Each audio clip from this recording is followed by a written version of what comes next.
সেই বাংলাদেশের প্রাণকেন্দ্র অর্থাৎ চট্টগ্রাম বন্দর।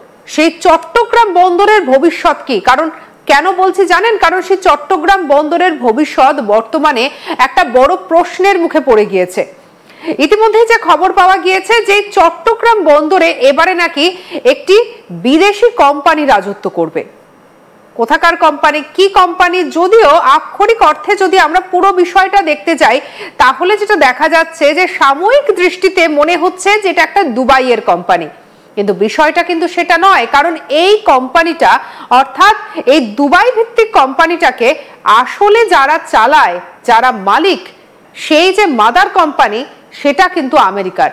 তাহলে কি আমেরিকার কাছে বাংলাদেশকে বিক্রির প্ল্যান করছে ইউনূস? এটাই কি তার আসল উদ্দেশ্য ছিল? এই প্রশ্নটা উঠতে শুরু করেছে। আর এদিকে আরাকান করিডর নিয়ে একেবারে ধুমধুমার পরিস্থিতি। এই সবকিছু নিয়ে আজকে আমরা আলোচনা করব। আমাদের সঙ্গে রয়েছেন বাংলাদেশের বিখ্যাত সাংবাদিক শরীফ শাহাবুদ্দিন। শরীফ ভাই, আপনাকে আজ তাক বাংলায় স্বাগত জানাই। এবং প্রথমেই যেটা বলছিলাম যে ইউনূস তাহলে কি বাংলাদেশকে আমেরিকার কাছে বিক্রির প্ল্যান করলো? এটাই কি তার আসল উদ্দেশ্য ছিল? কি বলবেন? একদম, আপনি একেবারে ঠিক কথাটাই বলছেন। এটাই, সে তাকে নোবেল প্রাইজ দেওয়া হয়েছে এই কারণেই, এইসব কাজ করার জন্যই তাকে নোবেল প্রাইজ দেওয়া হয়েছে। তা নইলে একজন সুদখোরকে কিভাবে শান্তিতে নোবেল প্রাইজ দেয়? এটা তো ভেরি সিম্পল, এটা বুঝতে কিন্তু আর কোনো ইয়া লাগে না। তো তাকে যে অব্লিগেটেড করা হয়েছে নোবেল প্রাইজ দিয়ে, এবং সে সেগুলো তার মনিবদের জন্য সে এটা করে চলছে।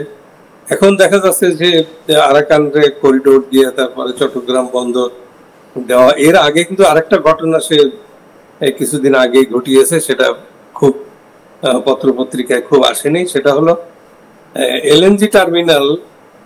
এটা জানা গেছে যে বাইদিনের ছেলে হান্টার বাইদিনের যে কোম্পানি অ্যাক্সেলারেট এনার্জি, তাকে 1000 MMCFD একটা টার্মিনাল তাকে দেওয়া হয়েছে। এটা 20 থেকে 25,000 কোটি টাকার কাজ এবং আরো বেশি। আরেকটা কোম্পানি দিছে বাংলাদেশের সামিট গ্রুপকে দেওয়া হয়েছে। তো সামিট গ্রুপকে আলটিমেটলি দিবে কিনা বলা হচ্ছে দিবে তাকে, কিন্তু অ্যাক্সেলারেট এনার্জিকে দেওয়া হয়ে গেছে। তো ইউনূস কিন্তু কারোর সাথে জিজ্ঞেস করছে না কোনো কথা, কারণ বাংলাদেশের যে নিয়ম কানুন আছে, শেখ হাসিনার যে দীর্ঘ 15 বছরের শাসন, এই শাসনে কিন্তু প্রত্যেকটা জায়গায় দায়বদ্ধতা আছে।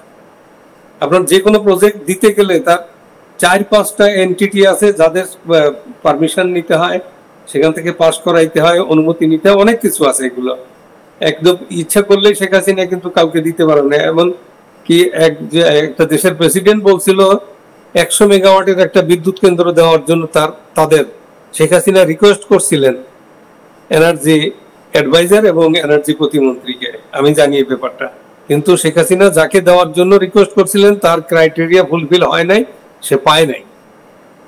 বিষয়টা এইরকমই চলে আসছে গত 15 বছর ধরে। এর বাইরে কোনো দুর্নীতি বা স্বজনপ্রীতি কিচ্ছু হয়নি। তো এইসব বড় বড় প্রজেক্টে কিন্তু ইউনূস কি করতেছে, তার ইচ্ছা মতো, ওই যে ছেলেটার কথা বললাম আশিক, সে ওই দুইটা কারোর কাছে জিজ্ঞেস না করে জাস্ট চিঠি দিয়ে দিছে। তারপরে ইলন মাস্ককে যে দেওয়া হলো, ইলন মাস্ককে দিছে তো হাতে পায়ে ধরে ট্রাম্পকে ঠিক করার জন্য। ইলন মাস্ক যেহেতু ট্রাম্পকে ডমিনেট করে, সেই জন্য ইলন মাস্কের হাতে পায়ে ধরে তাকে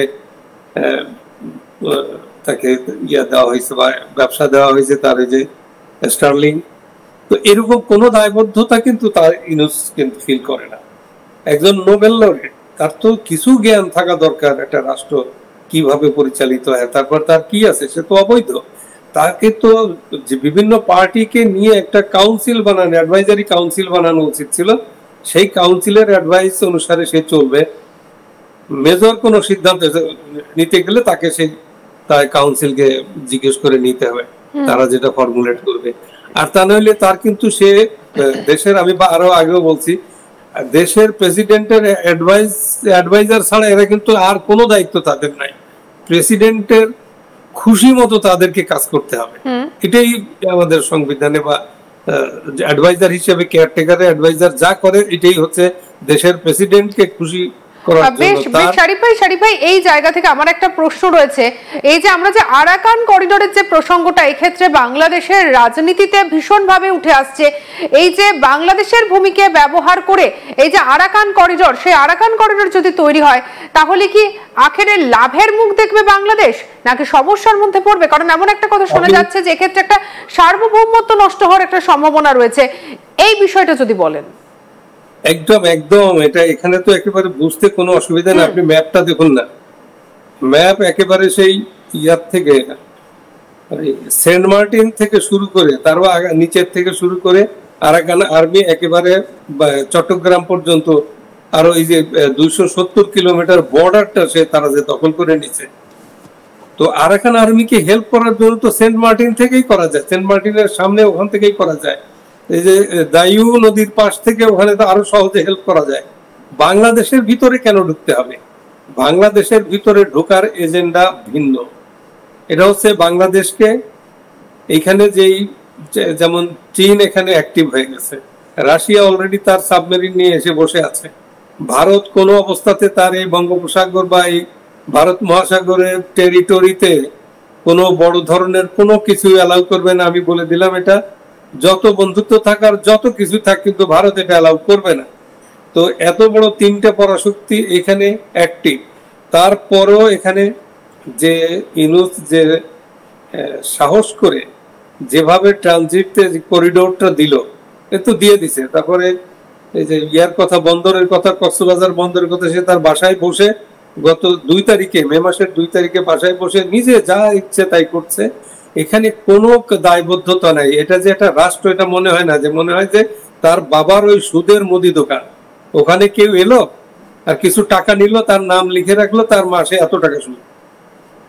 ঠিক এইভাবে দেশ চালাচ্ছে এবং এইটার কনসিকুয়েন্স তাকে ভোগ করতেই হবে। অলরেডি বাংলাদেশের যে আওয়ামী লীগের কথা বাদ দিলাম, আওয়ামী লীগ দেশে নাই, অ্যাক্টিভ না, কিন্তু আর যে রাজনৈতিক দলগুলো আছে তারা কিন্তু ভীষণভাবে তারা, এবং বাংলাদেশ আর্মির কথা আমি তো জানি যে বাংলাদেশ আর্মি তাদের জীবন দেওয়ার জন্য প্রস্তুতি নিয়ে তারা চাকরিতে জয়েন করে এবং তারা দেয়ার ওথ বাউন্ড, কোরআন শরীফ হাতে নিয়ে বা তাদের বাইবেল গীতা হাতে নিয়ে তারা শপথ নেয়। সেই তারপরে তারা এখনো কেন চুপ করে আছে এটাকে বোঝা মুশকিল। এটার খুব রহস্যজনক যে এ পর্যন্ত দেশকে রক্ষা করার জন্য, দেশ অলরেডি দখল হয়ে গেছে, দেশকে তো সে বিক্রি করে ফেলছে, সে চিটাগাং বন্দরও দিয়ে দিল 2 তারিখে। তো এটা তো আপনি বললেন যে গোড়া কোথায়। তো এইভাবে যে দেশটাকে দিয়ে লাইফ লাইন, বাংলাদেশের লাইফ লাইন হচ্ছে চিটাগাং বন্দর, সেটাকে সে দিয়ে দিল বিদেশিদের হাতে। তারাই এটা নিয়ন্ত্রণ করবে, তারা